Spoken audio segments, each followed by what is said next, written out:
The following program paid for by Lifespan Wealth Management. Providing financial advice since 1993. It's time for Your Money with Sherry Goss, Randy Goss, and Jonathan Eisner. And now from the Macon studios of News Talk 940 WMAC, it's Your Money. Good morning, Middle Georgia, and thanks for tuning in to Your Money, produced by Lifespan Wealth Management. As financial advisors, the main thing we do is provide retirement planning advice and manage our clients' investment accounts. So if you're looking for an investment advisor, call our office at 478-922-8100 to set up your complimentary consultation. Lifespan Wealth Management has offices in Macon and Warner Robins for your convenience and has been serving Middle Georgia for over 30 years. You can learn more about our services by visiting our website at retirerelax.com. And while you're on our site, go to the special reports section where you'll find several reports that are available to you for free. You can also sign up to receive our digital feeds, which are short videos providing great information relevant to retirement, investing, and matters that affect your money. We also offer seminars to the community at no cost. So if you're in need of a guest speaker for your church or civic organization, give us a call and together we can decide what topics you would like us to present to your group. Again, our contact number is 478-922-8100. Good morning, Middle Georgia. And it's hard to believe it's the last day of May. Yep. Time is just flying. Makes me feel old every time I say that. And you know, next month, June, is a Men's Health Month. And a 2024 study by the Cleveland Clinic showed that 72% of male participants stated that they would rather clean a bathroom than have a checkup. Can you believe that? No. This puts men's health at greater risk and can have some long-term health consequences. However, this month, National Men's Health Month, reminds us that health isn't just about checkups. It's also about habits, awareness, and taking the long-term view. Our conversations about preparing for the future often centers on finances, but physical health and mental health are just as important when it comes to enjoying retirement. Showing up for family and leading a fulfilling life. This week, consider scheduling checkups you've been putting off, encouraging men in your life to prioritize health, starting conversations because prevention starts with awareness. You know, we prepare for the future in so many ways. So let's make health part of that preparation. Agree. So I meet with my clients who are in their 90s and are still enjoying life. Do all you can to make that possible. So mortgage rates rose slightly this week as Treasury yields moved modestly higher. The average 30-year mortgage rate was 6.89% this week, up from 6.86% a week earlier, according to Freddie Mac. The average 15-year mortgage rate was 6.03, up from 6.01 the week prior. 10-year Treasury yields, which mortgage rates closely track, were choppy this week as markets continued to digest the U.S. credit downgrade and deficit implications of the Republican tax plan. Yields currently sit around 4.43%, a similar level to last week. Although rates remain relatively high, mortgage applications to purchase a home improved 3% this week. Refinancing applications, meanwhile, dropped 7%. Overall, mortgage rates remain slightly lower than they were a year ago, but it seems that plenty of prospective buyers are still struggling to find affordable options. All right.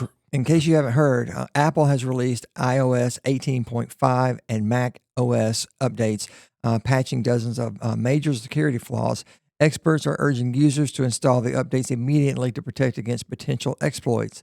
The vulnerabilities could allow attackers to access sensitive data, intercept network traffic, crash apps, or crash the entire system. In case you don't remember how to update the system, go to Settings, then General, and then Software Updates, and download version 18.5. If you don't have the system set to automatic updates, we might recommend selecting that option. Yep. Good thoughts. I do that for sure. The tariff frenzy continues. And what would an episode of Your Money these days be without mention of tariffs? Right? So last week, Trump threatened to impose a 50% tariff on the EU that was set to begin on June 1st, citing inaction on the part of the EU. Then, 3 days later, which was over a holiday weekend, Trump announced a pause on that same EU tariff until June 9th in order to sort through negotiations with them. Not surprisingly, the market, which has been very sensitive, in case you haven't noticed, to tariff-related announcements, responded to both announcements just like you would expect at this point.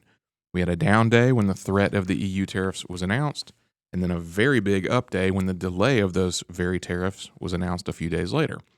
It's become somewhat of a comedy show, really, at this point. I've seen memes online mocking the effect that the tariffs are having on the market. I saw one that was something to the effect of, I'm paraphrasing, but it said, "You need markets to cool down? Announce a tariff. You ready to spike the market? Announce a pause on that said tariff." It's just pretty comical. Then to top it off, at the end of this week comes the announcement that the federal court was striking down nearly all of the Trump tariffs, declaring that he stepped outside the box on his enforcement of them in the first place. And we'll talk more on that in a few minutes. But in all seriousness, the last few months have been a prime example of why we should not try to time the market. There's the bigger picture, which is when Randy last week, he used the analogy of the two cliffs and the river in between. And that analogy mirrors the past few months pretty aptly, I think. But if you break it down, the swings in the market, this market is displaying on any given day, even with the slightest of tariff announcements is made, it makes it unpredictable, and it's impossible to time it. And to me, it suggests that investors should really do one of two things: either sit it out entirely or ride it out through thick and thin. If you attempt to time the market, getting in and out, you're going to get humbled very quickly. So here we go. Trump's Liberation Day tariffs struck down in court.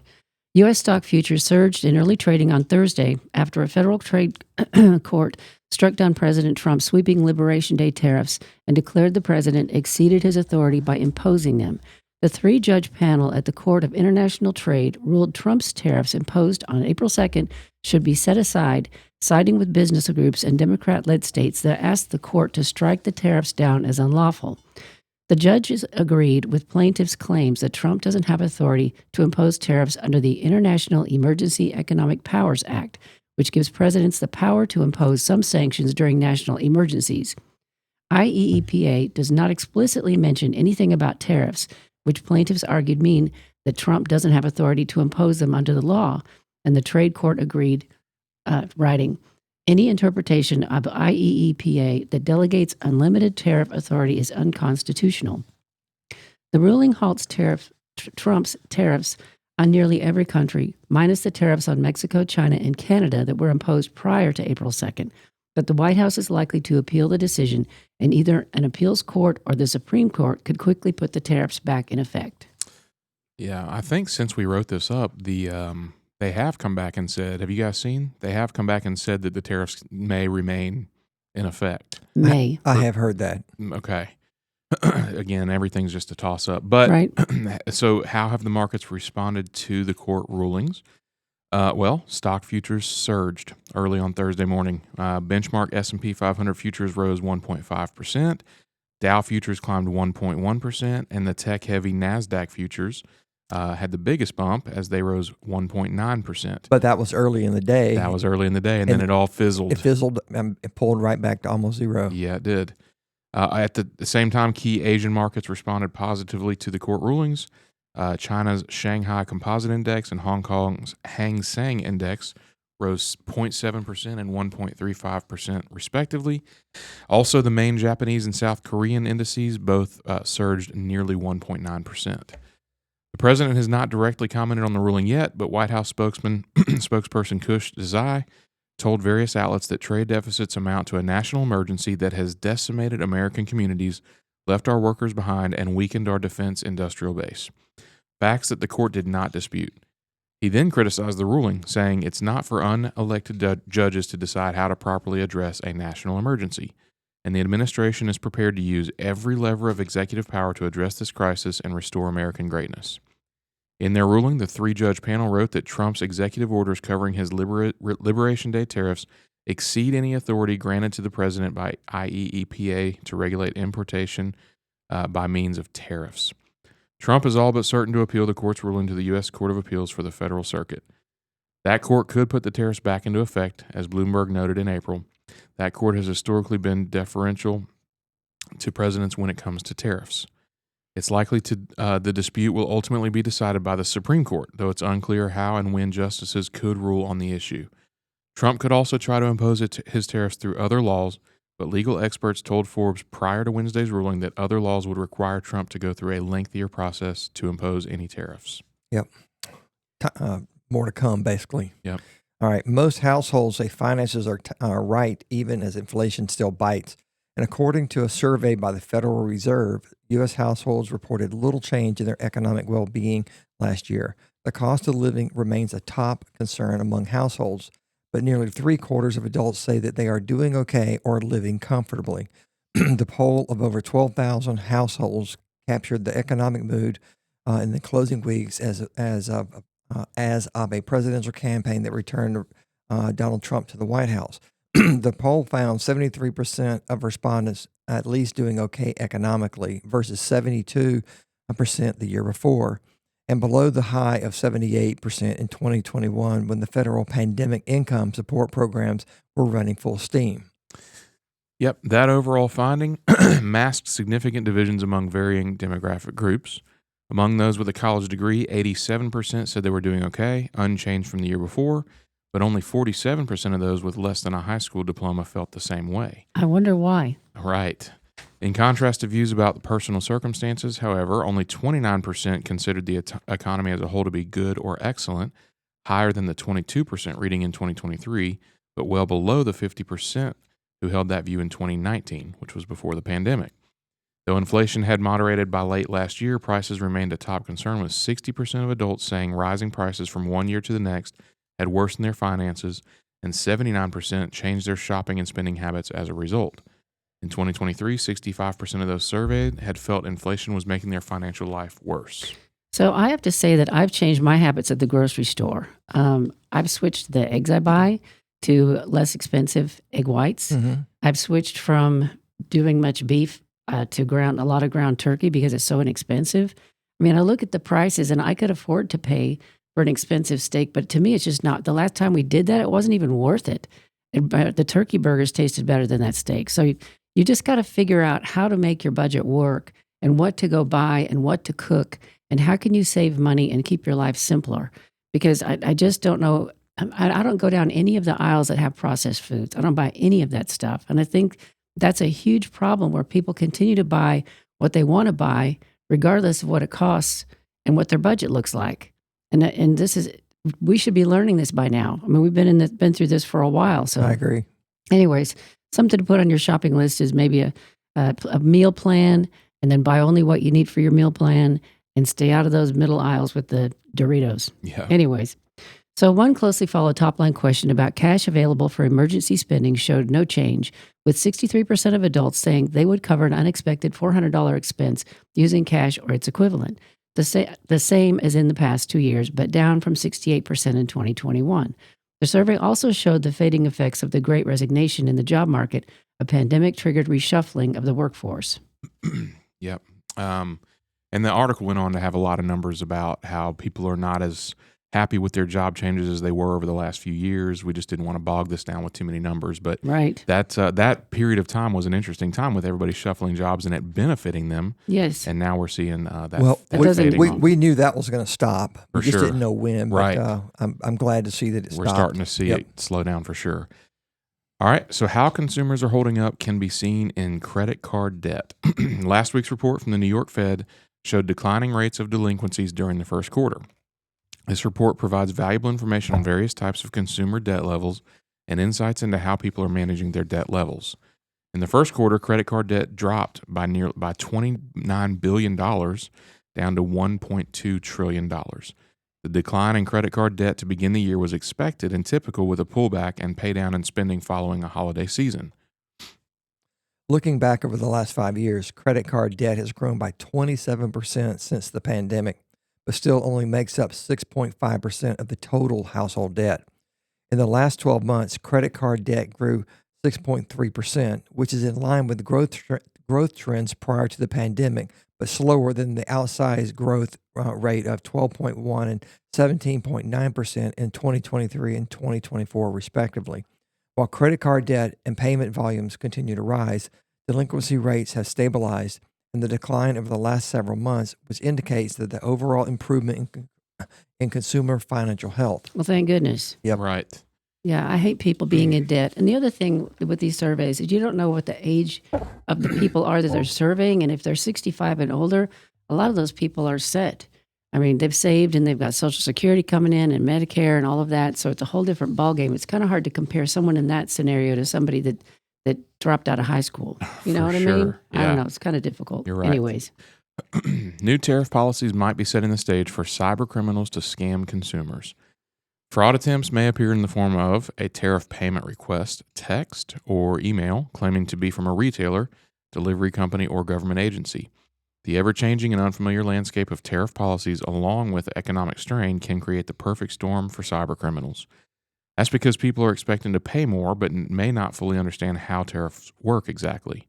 Some shoppers might not question a tariff-related payment request after a purchase, especially as some legitimate businesses add surcharges to pass tariff costs on to the consumer. Right. And the problem is that many people don't know a lot about tariffs, but most know that they are paid by the entity importing these goods, but they don't know if the retailer is charging the customer the additional cost, eating the cost, or splitting the additional cost.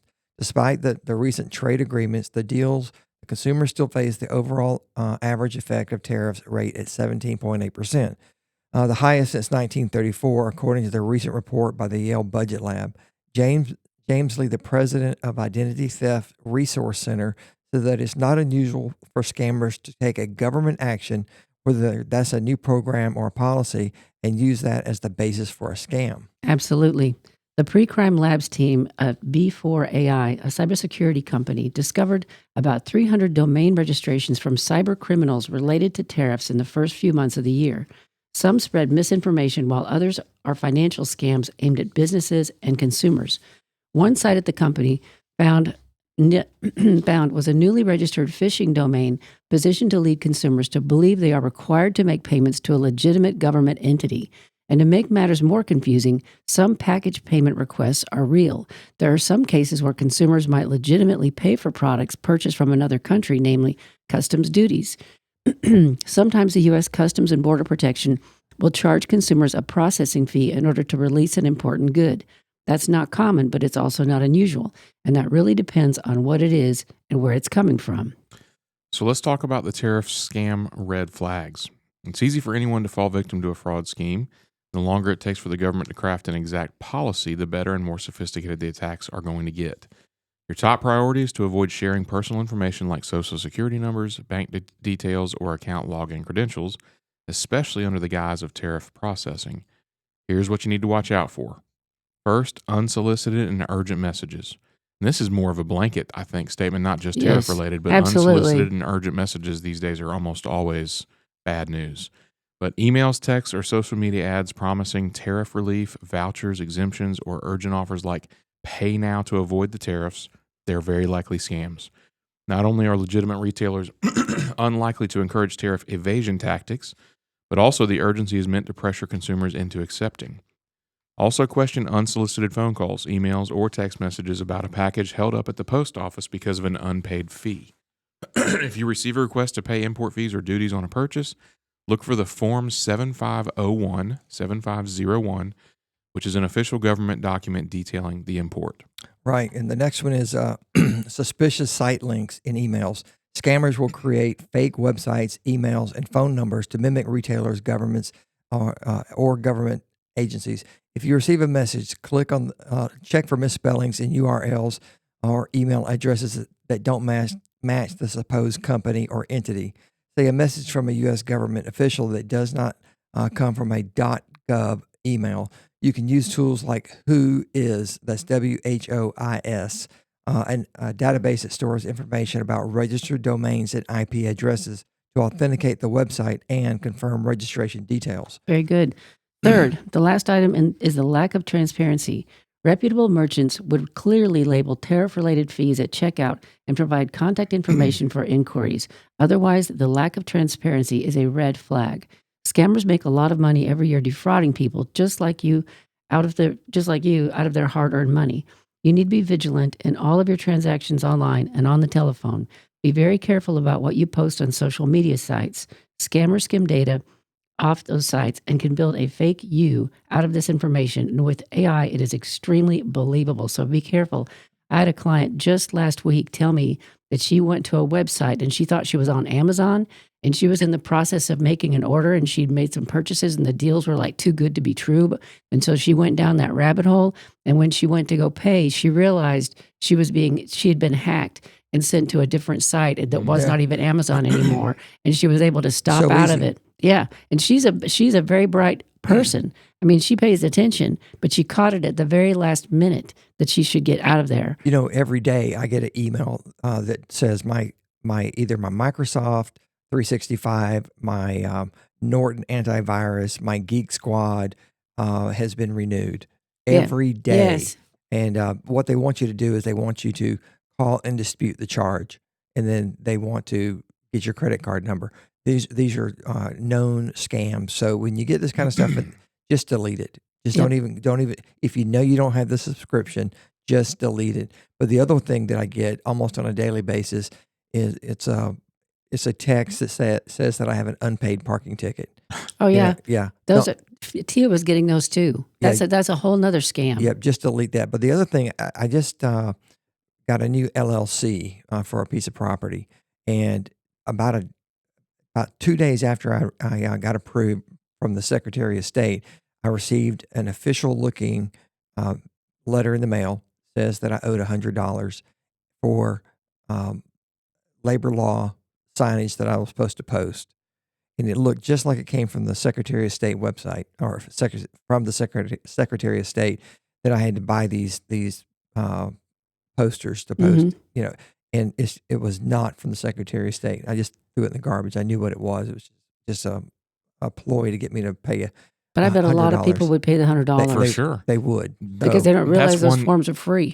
That's one that I brought up maybe 2 months ago. That's right. That somebody tried on me with my LLC, and it was like $340 through that website. That's right. So be very careful and really look at what you get. So, and when in doubt, don't click. There are so many people that are just trying to get into your back pocket. My favorite one that I get is a warning that my Xfinity cable subscription, which we don't even have down here, Xfinity, I think that's Atlanta, is the 50% discount they're offering is about to expire. Yeah. I'm like, well, that's great. 50% of the zero that I pay now. That's right. Nearly 500,000 Americans were victims of tax identity theft in 2024. Could you be next? Well, it occurs very often. A scammer uses your personal info, like your social security number, to file a fake tax return, claim a refund. And when you go to actually get your real return, it's rejected. Then comes the paperwork, delays, and frustration. The good news? According to a 2025 report in the Wall Street Journal, there's a simple way to protect yourself. The IRS offers a 6-digit identity protection PIN, it's called an IP PIN, designed to prevent fraud. If a return is filed without the proper IP PIN, it's automatically rejected.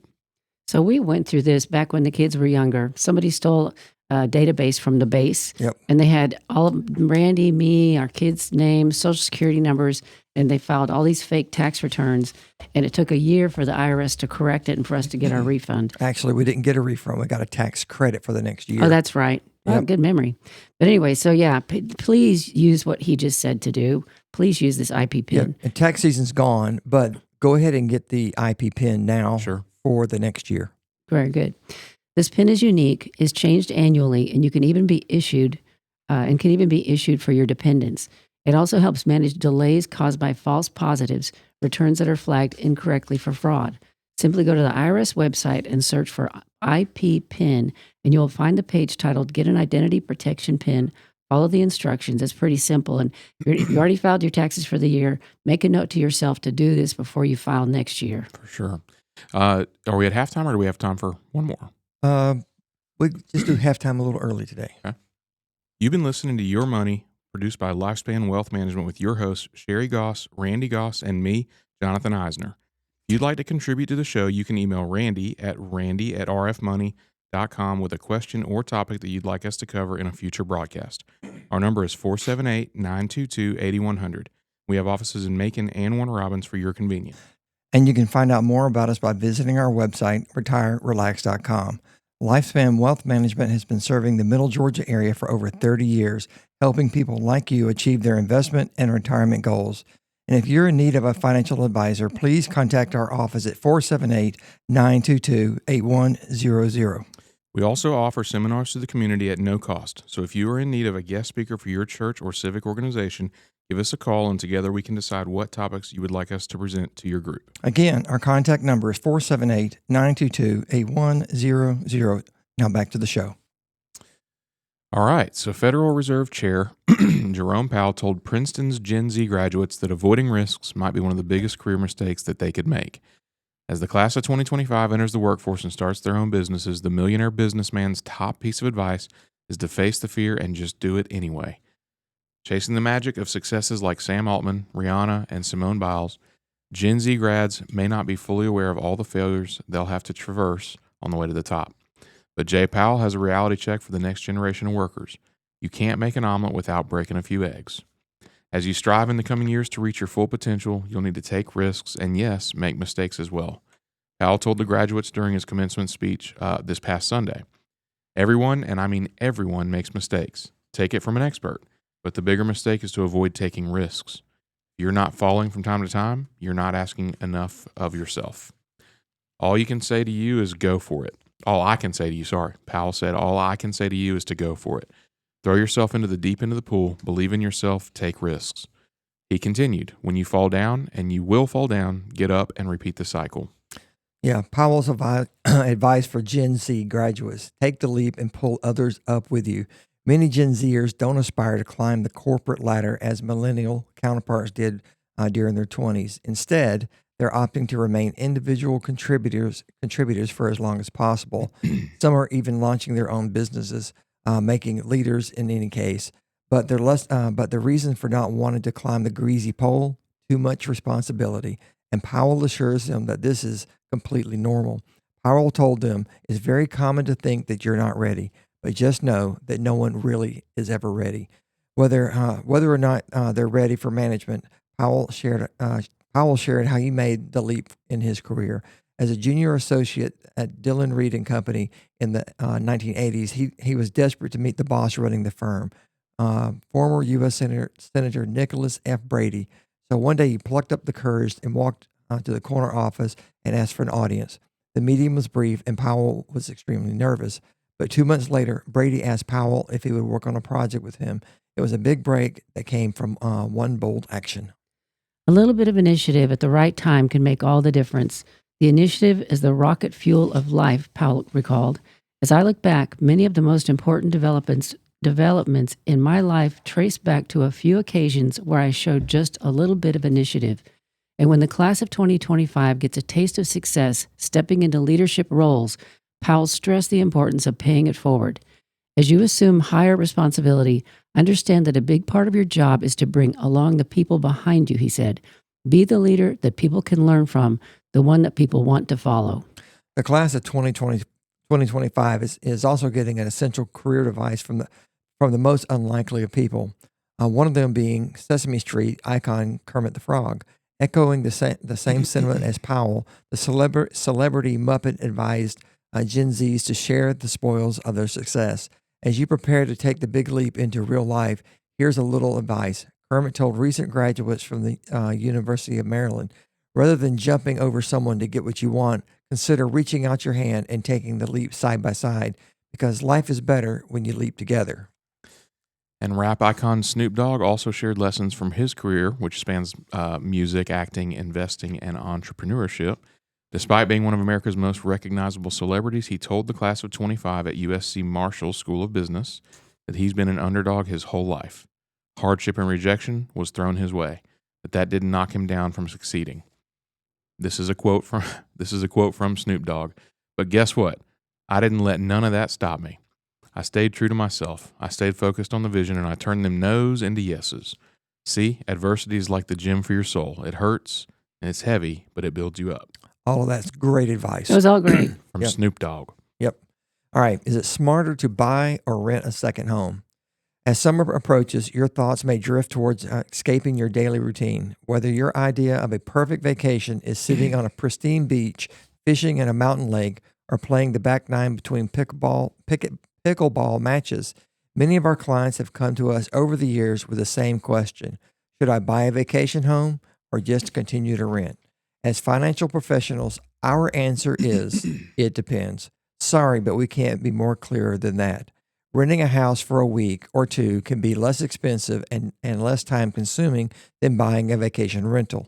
Renting is a short-term commitment, while buying a second home often requires an ongoing investment of time and money. Renting allows you to choose different vacation destinations every year without maintenance and upkeep concerns. However, buyers can decide to rent out the property when they're not there. We caution our clients to consider the pros and cons before making decisions. While we aren't real estate experts, we've compiled some information that you may find helpful. Buying a vacation home. Let's discuss some of the non-financial considerations, the most important being how a second home will affect your lifestyle. How much time will you spend there?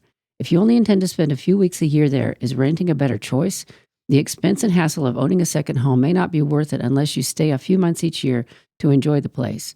Over time, you can develop friendships and become part of the community, making your second house more of a home, which we have. We have one that we visit on the weekends. That's right. But because we go there on the weekends, it's worth it. How does a second home fit into your travel plans? By owning a vacation home, you may spend less time traveling to other locations. Consider whether focusing vacation time on one location fits your desired travel patterns. For example, if you believe you'll be happy spending all your free time in Florida, then buying may be right for you. However, you might feel tied down to one place if you like to travel the world. Will a second home increase your stress? Yes, I will tell you that. We've shown up at the lake house twice. And how long have we owned that place? 12 years? 14 years. Okay. We've shown up twice and it's been completely flooded and had to just be gutted. And it's not from the lake. It was both times from an air handler. Yes. So, yeah, it can be stressful and it can be expensive. So before buying, be aware of the potential stress of owning a second home. Like your primary residence, you'll need to deal with utilities, maintenance, repairs, and other considerations. While you may find these issues to be worth it for the benefit of owning a vacation home, you should enter ownership with your eyes wide open. And I would also seriously check out the neighborhood and make sure the neighborhood fits where you want to be. That's right. The house could be great. Could it be in a place that maybe you really don't want to be around those sort of people? I mean, you got to look at the whole picture. That's right. Will purchasing a vacation home enhance your experiences and relationships? If your vacation home becomes a hub for family and friends to visit you and for you to engage in social activities and adventures with them, owning a second home can increase your happiness. Clients who enjoy their vacation homes the most tend to create memories through experiences with family and friends at the second home. On the other hand, buying a vacation home primarily as a relaxing retreat may not add much to your overall happiness, despite the weather and scenery. And let me add something to that. If you're buying a vacation home, do you want your family and friends showing up there all the time? Right. Or are you trying to get away from That's them? right. That's a really good point. Is it your sanctuary and you just want some peace and quiet? Right. Yeah. Good one. If so, buying may be your best option so you can get away more frequently. That's right. What are the potential advantages of buying a vacation property? There are many good reasons to buy a vacation home. After considering the aforementioned non-financial factors, it may be the right course of action for you and your family. Here are some potential benefits. Real estate appreciation. One potential advantage to buying a vacation property is that the value of the real estate may increase over time. Of course, there are no guarantees, and your property could decrease in value as well. Renting costs for your vacation. Owning a property in a vacation spot means you won't need to pay for weekly accommodations. All right. If you choose a vacation home in a bustling short-term rental market, you may have the chance to rent out your place when you're not in town to generate some income. Owning a vacation home can be more convenient than arranging short-term rentals. It is also more familiar, more comfortable, and also allows you to host friends and family. And a vacation home can be part of your retirement strategy. Some clients have used their second home later in life and moved in permanently. So I have clients that have a vacation home in North Georgia, and it's on the top of a mountain, and they go hiking. They can swim in the lake. They fish. They look like their stress has dropped about 50% from just being here, because that totally is an escape for them. And it's so beautiful and so relaxing and so peaceful. They'll go up and spend 2 weeks and cook out on the grill every night. I mean, they tell me about this. It makes me want to go. Right. So potential disadvantages of buying a vacation property. Of course, where there are pros, there are cons. While we don't want to rain on anyone's parade, as financial professionals, we strive to provide a fair and balanced view. So here are some of the potential downsides of buying a vacation property. Money management. Buying a property can be costly, especially a second home in an expensive vacation area. In addition to initial costs, there's also ongoing maintenance and insurance, of course. If money's an issue, buying another house may not be your best choice. So I already talked about the lake house flooding. I put that in here. I forgot I did that. Financing. If you cannot self-finance your purchase, financing a vacation home can be challenging because of different mortgage requirements. A higher credit score and a larger down payment are often required to qualify for the mortgage. So if you're not paying cash, expect a more complicated financial experience than purchasing a primary residence. Yeah, and there's property maintenance. Now, if you plan to generate rental income when you're not using the vacation home, we might recommend hiring a property manager to find renters, collect rent, and have the place cleaned after the renters leave. Be sure to do a cost-benefit analysis to see if it's really worth the hassle, because sometimes, depending on the area, rental income depends on the season, certain times of the year. Vacation property rental income is impacted directly by the destination and the popular times, which can affect the income. Now, here's another interesting factor to consider. FEMA disaster insurance, say you bought a place in Florida, is limited to your primary home, which is where you live more than 6 months out of the year. Second homes or vacation homes used as vacation rentals don't qualify for FEMA assistance. Thus, if hurricanes, wildfires, or floods destroy or damage your second home, you must rely on other options. Markets for luxury second homes. While demand for luxury second homes rose during the pandemic, you may think that today's relatively high interest rates, tight inventory, and uncertain economic environment would have damaged the market. They have not. Despite the numerous challenges hitting residential real estate, the luxury housing market has remained very strong. According to the agency's 2025 Red Paper, the number of U.S. homes selling for $1 million plus increased by 5.2% in the first half of 2024. While the median price for high-end properties rose by 14.2%. Compared with the broader market, in which overall home sales fell by 12.9%, the median price increased by just 5% over that same period. With more cash on hand and fewer financial constraints, wealthy homebuyers are often less reliant on loans. According to the agency's report, homebuyers paid cash for nearly half of all luxury homes sold in the first quarter of 2024. So if you're in the market for a high-end second home, you're in good company. So insurance considerations for second homes. Unless you have the resources to self-insure, you might want to consider homeowners insurance to protect your real estate purchase. Second home insurance is a specialized policy designed to cover properties that are not your primary residence. Policies differ because a second home may have additional risks not associated with your primary residence. Standard homeowners insurance for a full-time residence costs an average of $1,754 a year, which I don't know where they're getting that cheap of a deal. Right. But American Family estimates that vacation home policies are typically 2 to 3 times more expensive than home insurance for a full-time residence. That only makes sense because you're not there all the time, and all sorts of things like floods and pipes breaking Right. can happen while you're gone and destroy everything. It is quite amazing. A house sitting there breaks more than a house is being lived in. Right. Yes. Yeah. All right. The additional risks that causes second home insurance to be higher include vacancy periods. Unoccupied homes are more vulnerable to theft and damage. So we have cameras up That's right. at ours. Location-based risks. Coastal or mountainous properties may face specific hazards like hurricanes, floods, and wildfires. High-end properties. If your second home is a luxury property, consider high-valued property insurance. And rental use. If you rent to others, you may face additional liability concerns such as tenant-caused damages and liabilities for injuries sustained by renters or guests. You've got to have that blanket coverage. That's right. Banks will require that your second home be insured if you take out a mortgage. If you're paying cash, the insurance coverage you want, if any, is up to you. If you seek coverage, you should evaluate risks, compare providers, and determine if the policy aligns with your needs and the property usage. Yep, tax implications of owning a second home. As we've mentioned before, we are not tax experts, but we work with people who are. We're outlining some general information, but it's not a replacement for real-life tax advice. Consult your tax, legal, and accounting professionals for more specifics regarding a second home. But if your second home is a residential home, you may be able to deduct mortgage interest up to $750,000 as long as the second home is the one that secures the loan. If your mortgage on your second home originated before December 16, 2017, you can deduct up to $1 million in mortgage interest. You can also deduct state and local property taxes, up to $10,000 combined for all real estate taxes between your homes. If you rent your property for 14 days or less during the year, you may not need to report that as income to the IRS.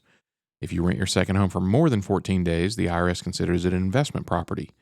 If your second home is an investment property, you might be able to deduct mortgage interest or real estate taxes on your personal income tax return. You may also be able to deduct those costs against your rental business income. When you sell your second home, you must be aware that you may not receive the same capital gains tax deduction when selling your primary residence, which is $250,000 for single filers and $500,000 for married. So renting a vacation home. If you've gone through all the pros and cons of buying a vacation home and are leaning toward renting, this approach also has two sides. Let's start with the positives. Potential advantages of renting. Little responsibility. If you choose to rent a vacation home, your only responsibility is to leave the house the same way you found it. None of the property maintenance or utilities fall into a short-term renter to take care of, which means you can just enjoy your holiday and then dump your garbage on the way out, turn out the lights, and lock the door behind you. I like that. Yep, variety of options. Renting vacation homes means renting a different home anywhere you go. You won't be limited to revisiting the same place over and over. Instead, you can change locations each time you go on vacation and experiment with the type of property to see what you enjoy best, in town or out, kid-friendly or over 55, nightlife or peace and quiet. Cost consideration. Renting a vacation home can be more affordable, a way to go on various vacations in many areas. After all, you will not be paying a mortgage, maintenance fees, or any other charges. Here are some disadvantages of renting a vacation home. Anyone who's rented a vacation home knows that there are some downsides, and here are a few. Cost. In 2024, the expected average rate for U.S. vacation rentals was about $327 a day. This number will fluctuate based on the type of home you rent, of course. A luxury rental could be significantly higher. Not your space. When renting a vacation property, you live in someone else's home. For many people, it's never as comfortable as staying in a place that you actually own. You may find problems with the house, may not have all the features you're accustomed to, and there might be a learning curve to figure out things even as simple as how to use the TV or the thermostat. Availability. You may need to book your vacation homes well in advance during peak seasons. Chances are you want to get away at the same time of the year as everybody else. Availability can be problematic if you book too late or the area is extremely popular. It's inconvenient. Renting a vacation home can be a hassle. You have to choose the home, make sure it's available when you want it, and then go through the booking process with the owner or the property manager or the third-party website. If anything accidentally breaks during your stay, you'll also be liable to cover that. There can also be unexpected fees that drive up the price. Yeah. There was a family member that rented that place when we were down. We went through a Marriott, and they rented a house, and we knew each other and found out later that we'd been there the same week. We were down in South America somewhere. Anyways, that's where we went walking through that giant park where you're Costa Rica. Costa Rica. You're supposed to walk through this park for 3 hours. You're supposed to be able to see all these animals, and we saw one bird. And it costs like $40 to get in. And we saw a sloth about 200 feet up in a tree. It was really crazy. But the people that rented the house, they showed up and the house was full of mold. Yeah. And everything was rented. And so there was no other option. So they had to take all the windows down to air the house out. It was just disgusting. It was our cousin or something like that. Yes. And they said that at night they had the windows open to try to air it out, and then all the gunshots started going off. Oh, geez. And so they had to roll the windows closed again so they could get any sleep. But they said between the gunshots at night and the bugs and everything and the dirt and filth and the house, it was horrible. What an experience. Which goes nicely into our next category here. Make your decisions carefully. I'm sure you've gone on a vacation to a terrific location and fallen in love with it, or maybe not. The experience might have been so wonderful that you thought about buying a home there to spend more time. Now, that's how the timeshare industry became so popular in the 70s and 80s, catering to the impulsive buyers. However, it is important to remember that while you might be swayed by the most enjoyable aspects of your vacation, you should consider the negative aspects, like gunshots. That mold. Owning a second home can bring between costs, the extra work of taking care of another property, and the impact on your other travel habits. Owning a vacation home can have its drawbacks. You may also want to factor in how being away could impact your relationships back home. It might improve them. Before you commit to buying a vacation property, you might want to consider living there for a month or two first. I highly recommend that. Spending an extended amount of time in a rental property, your intended vacation home location, may provide you with a more realistic view of the area. There's no right or wrong answer on whether to buy or rent a vacation home. Please take the time to weigh the pros and cons thoroughly before deciding. And don't hesitate to contact us if we can help or just be an impartial sounding board. And I have to tell you, the funniest thing that happened, we bought that lake house. We got a really, really good deal on it because it was going into foreclosure. And it needed a lot of work, but we don't mind doing that. And so we show up at the lake house, and within hours, the neighbors come walking over because they wanted to see who the new people were next door. Yeah. And the people that had left, that had not made a payment on the mortgage for a year, used to get drunk, and they would hang ropes from trees, and they would go screaming and swinging out and into the lake, and then drop into the lake. And they all were constantly screaming and blowing stuff up. And they left beer cans in the yard. Yes. They would show up on the weekend and just trash the place and then just leave it all like that. And then they'd show up the next week and do it again and play music like really loud. They were annoying and loud and drunk. And so when we get there, the neighbors on both sides wanted to come over and see who the heck we were. But they had Googled us, though. They knew basically who we were, but they... Googling doesn't tell you how they are on the how you act, how anybody is on the weekend. But it was so funny. They were like just checking us out. Almost wanted. They almost wanted to run our credit report or something. Yes. So we started talking in a real Southern drawl.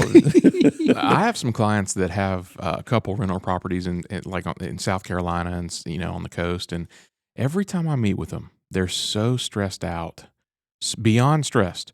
Well, this has gone wrong at the house, or this has gone wrong, and we got to go up there, and God only knows how long we're going to be up there this time, and we got to replace a door. Like every time it's something, and it's like, to me, I've never owned secondary properties, but it just doesn't sound worth it a lot of times to me. I will say that we love our lake house. Yeah, we do. But you guys live in it. You don't rent it out, right? We do not rent it out. Stay there for the weekend. I love my wood shop. I love the couch and the nap. Yeah. Pulling those curtains tight. We don't have blinds. Oh, that's not in our living room, at least. I don't even turn music on. There's no. I mean, we don't watch TV. It's just like a solid. We do have a nice stereo system there, but very seldom do we cut it on. And then you guys probably heard the story. A lady that works with us this week, she moved out some of her renters. They have a property, and she moved out some renters. The place was absolutely a disaster. Destroyed. Yeah, $7,000 worth of damage. Yeah. So they had to repaint everything. They had a week. They had to repaint everything, recarpet everything. Just sounds like such a hassle if you're going to have renters. I agree. Yep. So, all right. Let's talk about Facebook Marketplace. I want to take a few minutes to discuss Facebook Marketplace. And if you've ever used it, you know it can be a great place to buy or sell items. However, you need to protect yourself during this process. And if you're a seasoned user of online sales platforms, you probably already know the do's and don'ts. However, I met a young man while Sherry and I were traveling this past weekend with my mom and her husband in Alabama.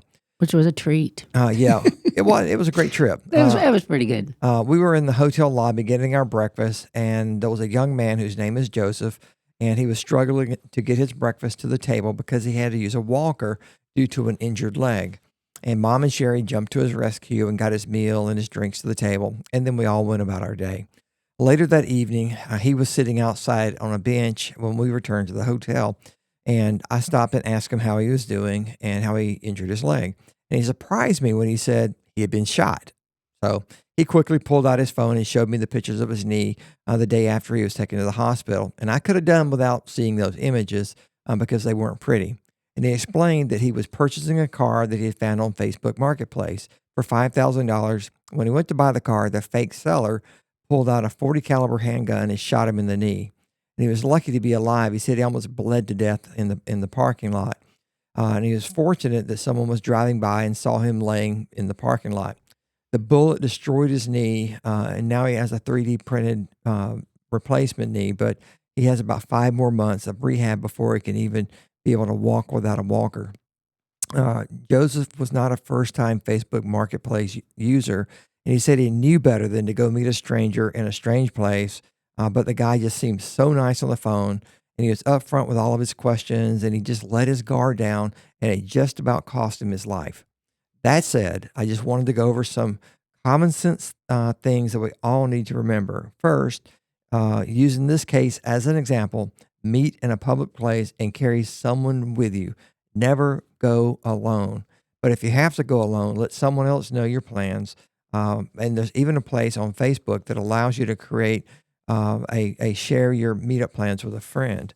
And just remember, the police station parking lot is a great place to meet. I agree with that one. I want to emphasize this one, Randy, because the part about meeting in a public place, in other words, don't allow buyers of things you're selling to meet you at your home if Right. it's possible. Now, one time I sold a trampoline, and the buyer, Kind of have to. what's that? You kind of have to. Yeah, I mean, the buyer offered to come and take it apart and pack it up himself, and we said okay. So, and that was obviously we're still alive to tell about it, but you never know. We've had also some people show up to our house in cars that barely were able to pull into the driveway, and people that didn't look like they were up to any good, and you just don't ever know what people are scoping Right. out on your property, That's right. or about your kids or anything, and so it can be potentially very scary. So I've told my wife, That's right. no more letting people come here Right. That's right. to buy things. Yep. We'll meet. That's right. And if you're selling an item, Facebook Marketplace allows you to search for items in a radius of 500 miles. Just remember that if a stranger is purchasing your item from 500 miles away, it's a little risky since the buyer might actually cancel the payment while the item is being shipped. I would recommend buying and selling locally. There are plenty of people in a 20 to 40 mile radius that would be willing to buy your item. And do a reverse search of the item being listed. This is perhaps the easiest way to verify whether the seller is genuine. You can do a drag and drop the copy of the image into the Google search line. If you're on your mobile, mobile phone, you can open the Google app and then tap the Google Lens in the search bar and select the photo. If you see numerous search results with the exact same photo you saw in the product listing, the seller is fake. They're either a scammer or never had the item to sell in the first place, or if they have the item, they're trying to hide the defects by uploading the best fake image they could find on the web for that product. Either way, the seller is being dishonest, and you should avoid their listing. If you're curious, you can learn more about how to use Google Lens just by Googling that information. Keep communications on Facebook. One of the first moves a scammer makes to get you off the platform. This is to make it harder for you to follow their trail if needed. And we won't go into all the ways scammers can attempt to separate you from your good money, from your goods or your money. But you can easily Google Facebook Marketplace scams and how to protect yourself. What I really wanted to get across to you today is that no matter how seasoned of a user you are on these selling platforms, you can never be too careful. Joseph was not new to buying and selling online, but this scammer was slick, and you don't personally know the seller. Be aware, and be careful. Did they catch the guy Not in yet. Joseph's case? Not yet. What a sad When situation. we saw him in the restaurant that morning, I mean, he could literally hardly walk with a walker. That's right. He was dragging one leg. He was in his pajamas. And I was like, what on earth happened to that guy? And why is he here Yeah. in this town? How old do you guys think Joseph was? Is 35? 35. Oh, young. Yeah. Yes. Wow. And he said this was not the first time he had purchased a vehicle on Facebook Marketplace. And Yeah. and he just said the guy was just really nice. But when he got there, the guy did not look like a thug, but he just pulled the gun out and just shot him. But it's a miracle the guy didn't just pull out and shoot him in the head, Right. so. Man. Yeah. I'm surprised he didn't, honestly, because the injured guy could have had his phone out recording this whole thing. Yeah. I mean, and then he'd have a picture of the guy's face. The story doesn't even make sense. Like, what's the guy's intention shooting him in the leg? He's the one that was supposedly selling the car, right? It wasn't Joseph selling the car. It was No, he was buying the car. Joseph was the buyer. Yeah. Did he have a cash in his wallet? Is that what the guy was after? The guy wanted cash. Okay. So probably just stole all the cash out of his wallet and Got it. Yeah. But to show up and show your face, I don't Jeez. understand. I don't understand that. That is crazy and horrible. Well, yeah, the buyer set the terms, or the seller set the terms, and they agreed to it. And the buyer had to go meet him someplace, probably not in his own backyard, had to travel to meet him. So it took him out of his comfort area, and he showed up, and Wow. So our daughter does a lot of this, but she sticks to her neighborhood Facebook Marketplace because she had a kid, and then all of a sudden you don't need the crib anymore. You don't need this anymore. And so she'd put it on there, and a lot of people just buying from each other within her own little neighborhood. And so it was very safe, and she got to meet people that lived around her. and made some cash and was, very helpful. I think, buying baby stuff and, going moms meeting each other, I think that's one level. Mm-hmm. Buying less than $5,000 cars is another. Yeah, it is. Right. But everyone just needs to be aware that there are evil actors out there that are willing to kill you over $5,000. Yeah. So anyway, we're at the end of the show, and we thank everybody for listening, and we hope you have a great weekend. Thanks for listening to Your Money, produced by Lifespan Wealth Management. As financial advisors, the main thing we do is provide retirement planning advice and manage our clients' investment accounts. If you're looking for an investment advisor, call our office at 478-922-8100 to set up your complimentary consultation.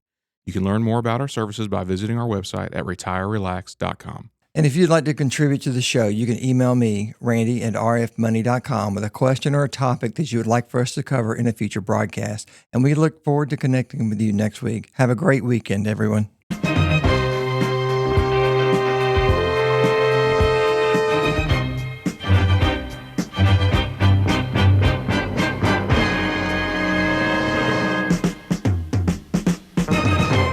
Securities and investment advisory services offered through Osaic Wealth Incorporated, member FINRA SIPC. Osaic Wealth is separately owned, and other entities and or marketing names, products, or services referenced here are independent of Osaic Wealth.